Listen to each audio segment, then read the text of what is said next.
Fala pessoal, bem-vindos aqui de volta. Na última série aí, no último episódio, a gente falou um pouco sobre os pontos que a gente deve observar em fundos imobiliários.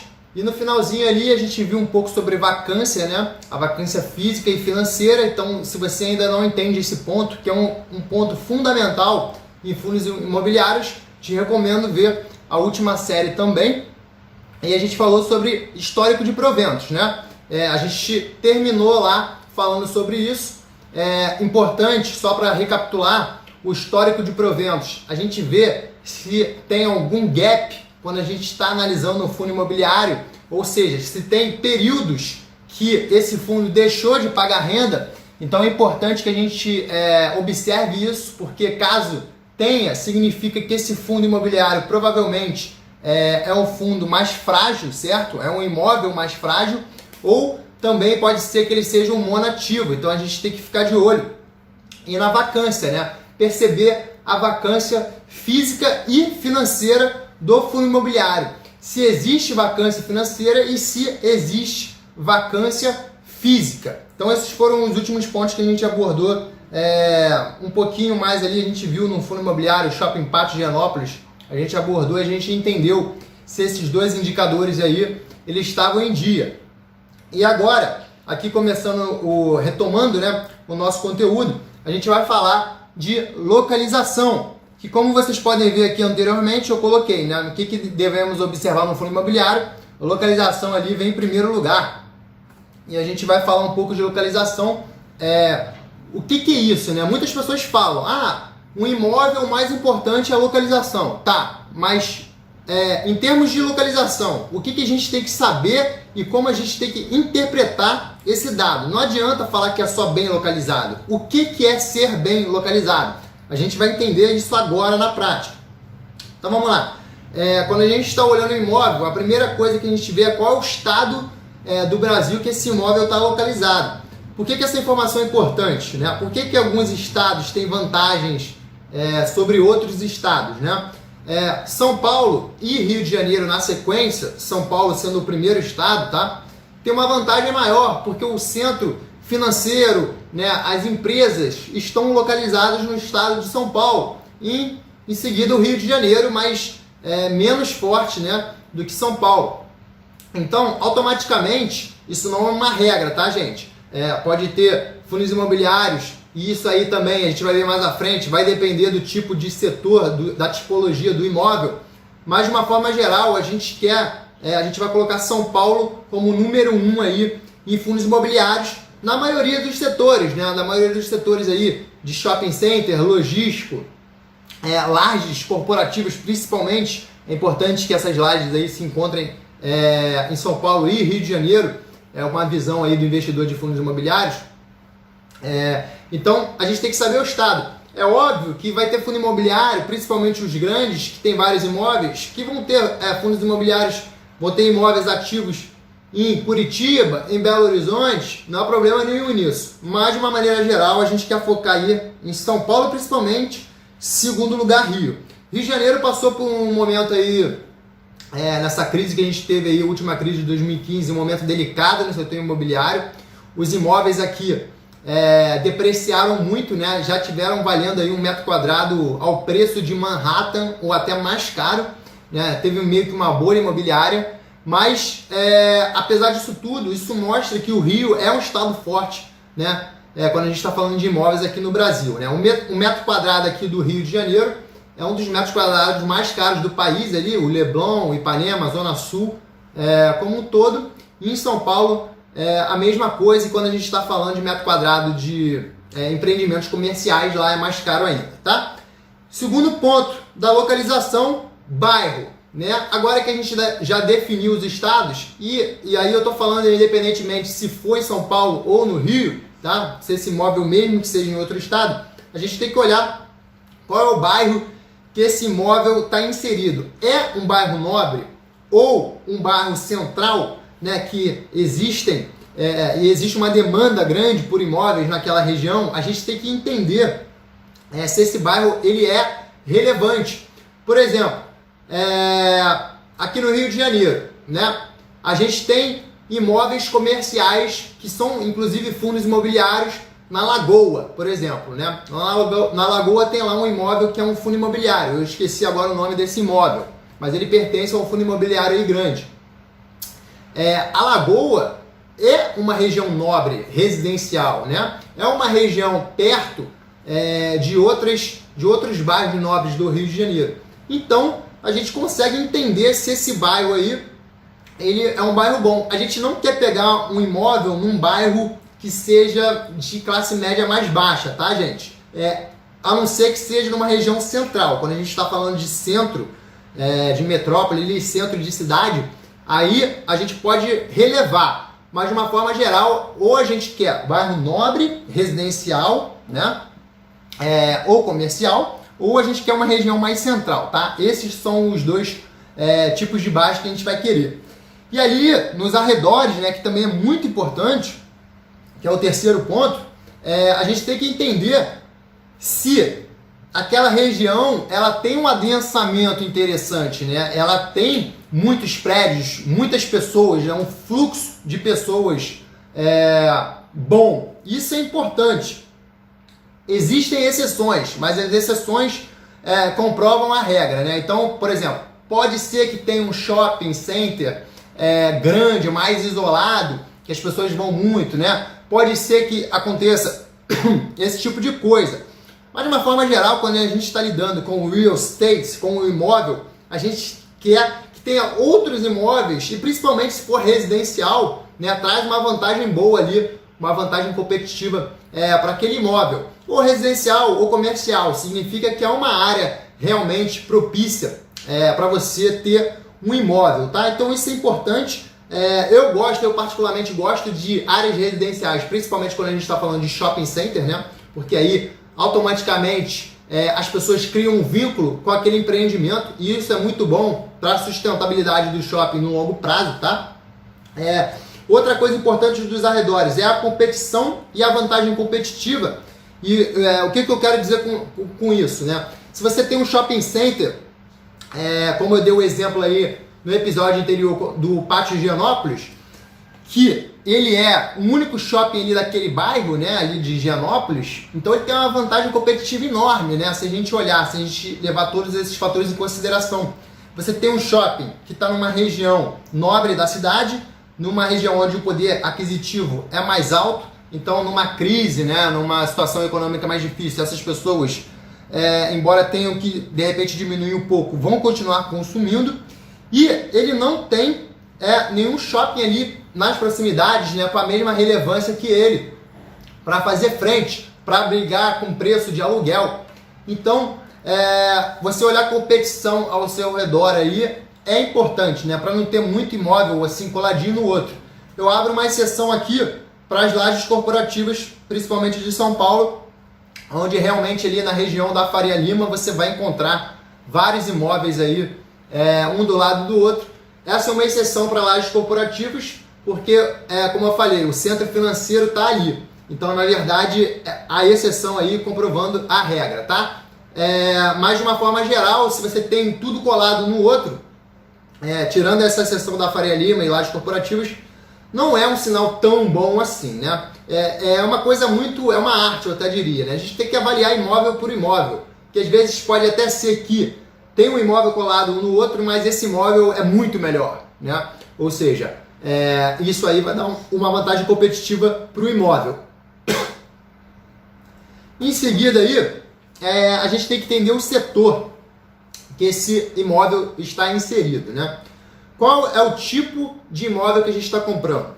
É um prédio para fins de locação para empresas, lajes corporativas, né, como são conhecidos esses tipos de fundos imobiliários? Então, é esse tipo? É um shopping center? É um centro de distribuição logística? Hotéis? Hospitais? Educação? Fundo de papel? A gente tem que entender esse tipo de coisa. No caso do fundo de papel, a gente vai olhar, a gente vai estudar isso mais para frente, não vai entrar no caso do imóvel, né? Mas a gente tem que entender que tipo de imóvel é esse aqui que a gente está lidando. Por quê? Existem certos setores que estão mais comprometidos, né, quando a gente coloca uma perspectiva de longo prazo nesse setor. Então, por exemplo, uns imóveis de ruas com agências bancárias, né?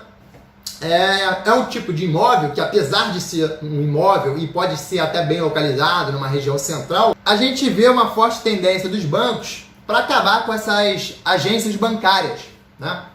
Essa redução das agências bancárias, porque isso vai diminuir o custo e vai aumentar o lucro das empresas. E aí eu estou falando basicamente aí de fundos imobiliários da data de hoje aqui, 2020, Banco do Brasil e Santander, tá? Tem agências Caixa também. Então, se a gente entender que esse setor é perigoso, né, porque tem esse movimento, não é um movimento crescente como a gente vê em shopping center, por exemplo. Shopping center é um movimento crescente, tem uma linha de crescimento dos shoppings acentuada aí. É o contrário em agências. Então já seria um setor para você ficar de olho, né? Um setor mais arriscado. E isso aí vai ser refletido no rendimento desse fundo. Com certeza aí os fundos imobiliários de agências bancárias, de uma forma geral, estão pagando rendimentos maiores em relação à sua cota do que outros ativos de outros setores, porque tem um risco maior, uma incerteza maior sobre esse setor. A gente tem o setor logístico, por exemplo, é um setor bom para o longo prazo? Sempre se pergunte, será que a gente vai precisar de mais distribuição dos produtos? Com certeza, né? Esse é um movimento que a gente vê nos Estados Unidos. Esse é um movimento agora, dessa data que eu estou gravando, essa época, essa coisa toda de coronavírus, né?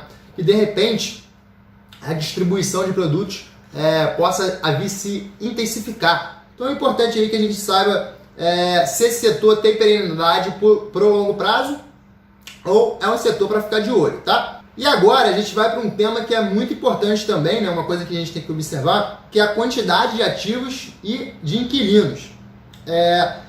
Quantos inquilinos esse imóvel tem?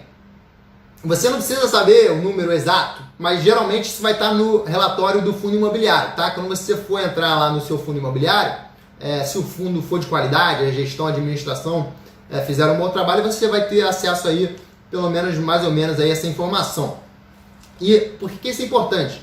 Quanto maior a sua quantidade de inquilinos, menor o seu risco.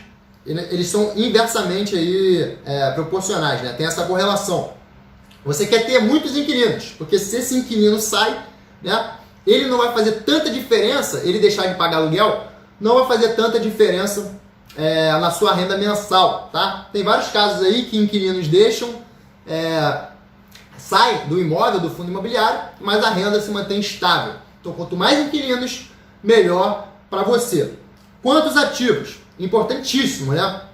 É um fundo que tem um ativo, é um fundo que tem 10 ativos, é um fundo que tem 30 ativos. Importante que você saiba. Mesma coisa, mais ativos, menor risco. Obviamente, o que acontece? Quando você tem muitos ativos, você perde o controle dessa questão de analisar imóveis, né? Como a gente está fazendo aqui, analisando imóvel por imóvel, localização, você meio que perde o controle, porque você vai ter que fazer uma análise mais profunda desse fundo, você vai ter que ver imóvel por imóvel. Em compensação, você está ganhando na questão da diluição de risco, né? Você tem vários imóveis, se acontecer alguma coisa, inquilino saiu de um imóvel, ou um dano material mesmo, né? Uma catástrofe aí natural acontecendo no imóvel, você está mais assegurado, tá? Então, em teoria, né? Quanto mais ativos, a gente vai ter mais inquilinos ainda, né? Tem mais ativos, mais inquilinos, e um risco reduzido. E quem são esses inquilinos? Né? Uma pergunta que é importante que você faça também, tá? São o quê? São inquilinos, são empresas conhecidas, né? São várias empresas, que aí não dá nem para você tentar avaliar, você tem que saber. Por quê? Quanto maior for a qualidade desse inquilino, em teoria, você estaria também mais protegido. Mas, como vocês podem ver, são uma série de fatores aqui, de localização, de setor, de ativos, que a gente tem que levar em consideração e a gente fazer, agrupar essas informações para a gente chegar a um denominador comum. Porque não adianta o seu inquilino, por exemplo, você pegar um fato isolado e tentar colocar no fundo imobiliário para justificar a sua compra. Se a gente tem um inquilino que é bom, como por exemplo as agências do Banco do Brasil ou da Caixa Santander, são bons inquilinos, né? São inquilinos aí que quase impossível de falir. Não adianta o inquilino ser bom se o setor é ruim, né? Então você pode ver que você tem que juntar todos esses pontos, esse quebra-cabeça, para daí sim você tomar a sua melhor decisão de investimento, que vai ter uma boa relação risco-retorno e vai te deixar mais tranquilo aí pro longo prazo, tá bom, pessoal? Outro ponto importantíssimo, né, que eu acho que às vezes é deixado de lado, até com uma certa justificativa de que é difícil você conhecer a gestão, porque é difícil você conhecer pessoas, né, você saber quem está trabalhando lá naquele fundo, né, quem está gerindo aquele fundo e tomando as decisões, porque conhecer a índole das pessoas que estão por trás disso é difícil, né, você não tem esse acesso pessoal. Então, existem maneiras mais simples, né? E na verdade basicamente a única maneira, né? As únicas maneiras de você avaliar a gestão pelas coisas aqui, pelos esses fatores que eu coloquei aqui, né? Primeiro, ao comportamento do fundo desde o IPO, né? Desde a oferta inicial. Esse fundo, ele foi bem no longo prazo, ele aumentou os aluguéis, ou pelo menos se manteve estável, né? Ele teve uma boa valorização perante aí a 100% do CDI, por exemplo, é uma métrica que você pode utilizar, não quer dizer que é a melhor métrica, mas é uma das métricas, né? Ele ficou acima do IFIX, né? Que é o índice ali que mede a rentabilidade média dos fundos imobiliários. Então, é uma boa pergunta. Se ele teve uma boa rentabilidade passada, é um bom sinal. Mas lembrando, rentabilidade passada não garante boa rentabilidade futura. Então não adianta você olhar isso, né? Você tem que olhar essas perspectivas desse mesmo fundo imobiliário pro longo prazo. Mas já é uma boa métrica aí de avaliação. Se ele for muito mal, né? O que me diz que esse fundo vai do nada mudar, virar a chave e ficar bom, né? Então é importante. Se ele foi mal, você liga um sinal de alerta para a própria gestão, né? Porque provavelmente eles não fizeram um bom trabalho ali naquele fundo. Mas é óbvio. Existem gestoras com vários tipos de fundos diferentes. Então, inevitavelmente, vai ter uma hora que algum desses fundos aí não deu certo, né? Não foi bom negócio. Mas outros fundos da gestora deram certo. Então, não é uma coisa muito preto no branco. Ou a gestora é ruim ou não é, né? Depende do imóvel, né? Depende da quantidade de fundos que a gestora está gerindo. Por exemplo, a BTG Pactual, que é uma grande administradora de fundos imobiliários, ela tem vários fundos. Se você entrar no site dela, vai ter vários fundos lá, fundos imobiliários, né? Que ela administra e etc. Quer dizer que todos os fundos são bons? Quer dizer que todos os fundos são ruins? Não, ela tem vários. Então, fica mais difícil de você avaliar essa questão, né? De administração e gestão imobiliária, tá? De uma forma geral, você quer ver isso. Quanto tempo esse fundo imobiliário está na bolsa? Isso é muito importante, tá?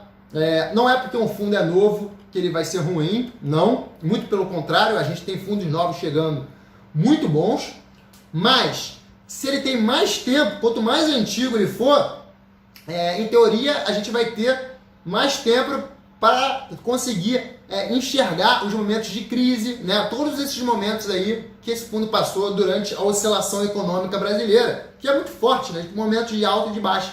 Então a gente vai conseguir identificar isso. E isso é importante, né? Quanto mais antigo, a gente dá um pontinho a mais aí para esse fundo, mas também não descarta os fundos novos aí, fundos que têm 1, 2 anos, não. A gente tem que estudar individualmente. Esse vai ser apenas um ponto que vai ser tirado. E é importante isso porque todos esses pontos que a gente está estudando, né, que a gente está avaliando, vai ter sempre 1, 2, 3 pontos que não vão se encaixar no quebra-cabeça. E não tem problema, né? Não existe investimento perfeito, né? Você pode ter o exemplo que eu dou aqui do Shopping Higienópolis. É um imóvel maravilhoso, é uma localização maravilhosa, tem bons resultados, foi um dos fundos que mais performou na bolsa, mas em compensação ele é um monativo, ele só tem um imóvel, então carrega um risco maior, né? Então é difícil você juntar tudo de uma vez, né? Juntar tudo num fundo só, você não vai conseguir essa proeza. Mas quanto mais coisas boas você tiver num fundo, melhor para você, melhor para a sua decisão de investimento, tá bom? E aí, para a gente finalizar aqui esse episódio, né, outros pontos super relevantes aí que a gente tem que observar no investimento em fundos imobiliários. Aí são pontos mais, eu diria mais, você tem que pensar mais, né? Que não estão ali nos números, né? Exige uma análise mais profunda, né? Para isso aí. E o primeiro deles é a velocidade de reposição dos inquilinos, né? Isso é super importante, porque como eu já falei aqui no episódio anterior, a vacância, né? Ou seja, você não ter inquilinos, você está com seu imóvel vazio, é o pior risco, né?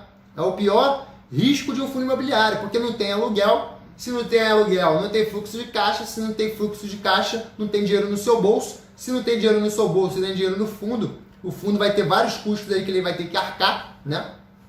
E, consequentemente, o que você acha que vai acontecer com as cotas?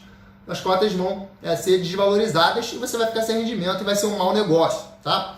Então, a velocidade que você repõe esse inquilino é muito importante. E existem alguns tipos de fundos que têm uma velocidade de reposição muito alta, né? E outros não, né? Outros uma velocidade de reposição lenta. Por exemplo, shopping center. Velocidade de reposição é muito alta, né? Existem shopping centers que têm fila de espera ali para inquilino.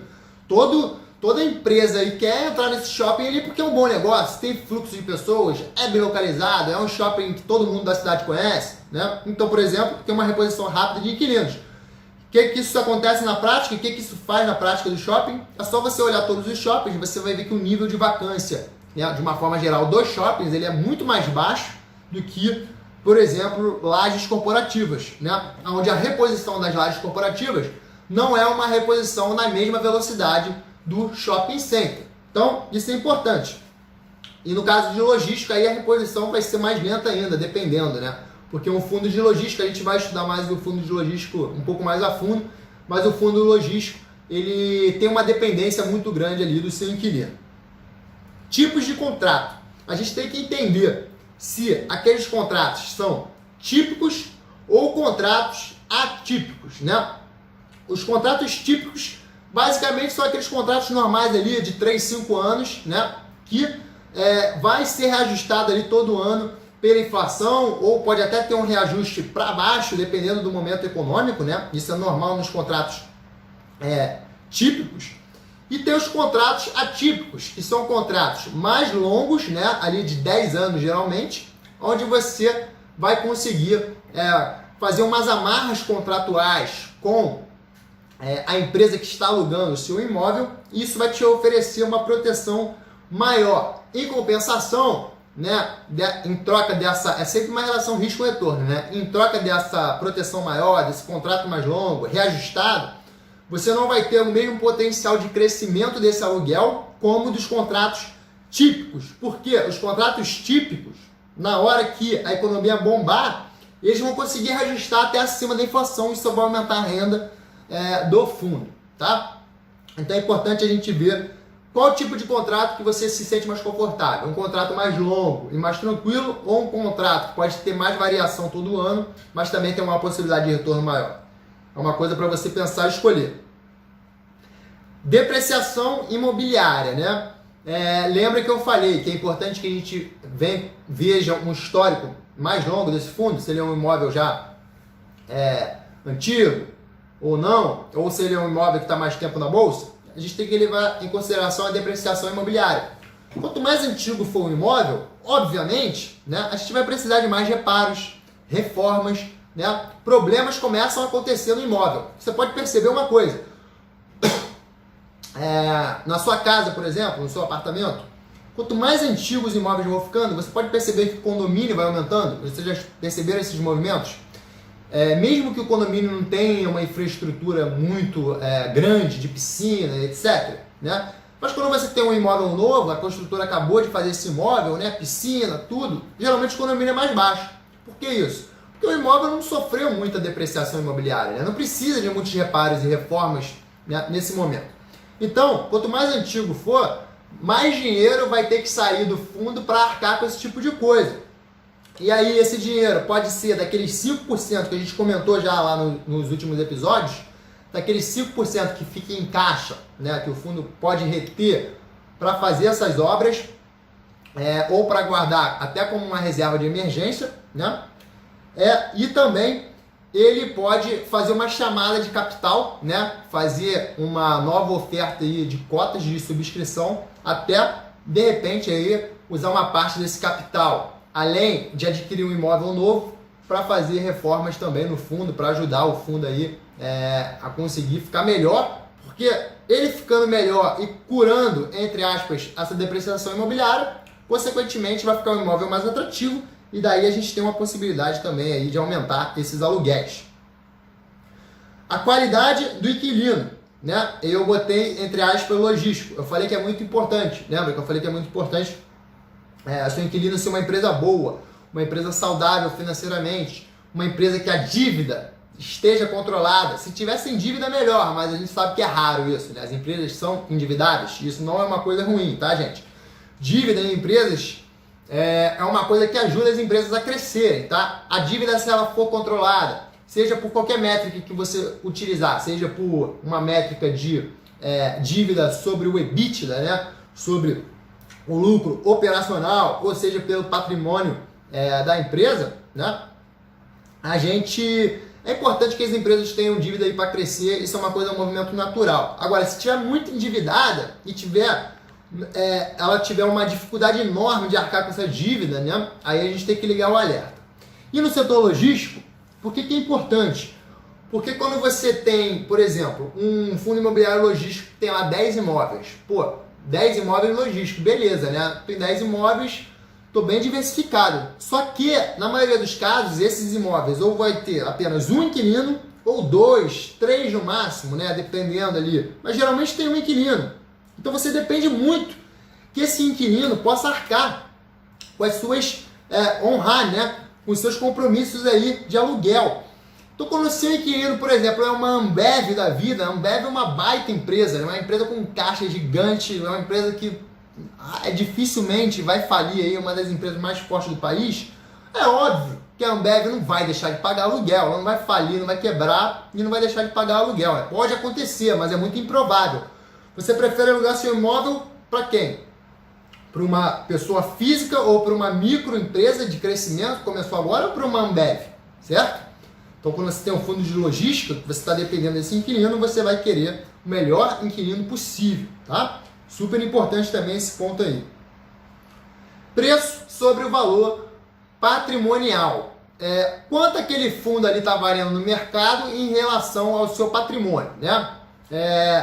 Nessa data que eu estou gravando aí, até mais ou menos 2 meses atrás, 3 meses atrás, antes da grande queda dos fundos imobiliários oriunda do coronavírus, a gente estava com preço sobre o valor patrimonial desses fundos muito alto, acima de 1. 1 é quando o patrimônio do fundo está valendo a mesma coisa ali do que o valor de mercado. Seria, em teoria, por essa métrica, né? Essa é uma métrica, o preço justo.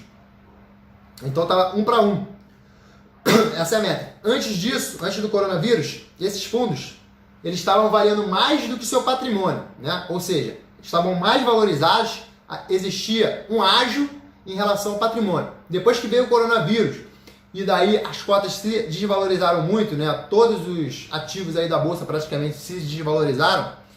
Esse valor patrimonial ele caiu, né? Esse preço sobre o valor patrimonial, ou seja, as cotas no mercado ficaram valendo menos do que o patrimônio do fundo vale, né? E isso é um sinal indireto que o fundo imobiliário pode estar barato, porque você está comprando um imóvel com um belo de um desconto.